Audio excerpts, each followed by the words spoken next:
Hi అండి. ఇవాళ ఇడ్లీలోకి పల్లి చట్నీ ఎలా తయారు చేసుకోవాలో ఈ వీడియోలో చూసేద్దాం.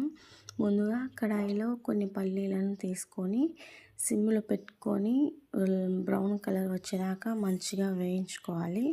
ఇప్పుడు వేయించుకున్న పల్లీలను మిక్సీ జార్లోకి తీసుకొని కొన్ని తెల్ల పప్పులు, 5-6 పచ్చిమిర్చి, 2 రెబ్బలు చింతపండు, చిన్న అల్లం ముక్క, కొంచెం ఉప్పు వేసుకొని మూత పెట్టి మిక్స్ పట్టుకోవాలి. ఇప్పుడు తగినన్ని వాటర్ యాడ్ చేసుకొని మెత్తగా మిక్సీ పట్టుకొని పక్కన పెట్టుకోవాలి. ఇప్పుడు తాలింపు కోసం ఒక కడాయిలో 1 స్పూన్ ఆయిల్ వేసుకొని తాలింపు గింజలు, ఎండుమిర్చి, కరివేపాకు వేసుకొని వేగిన తర్వాత చట్నీలో కలిపేసుకోవడమే.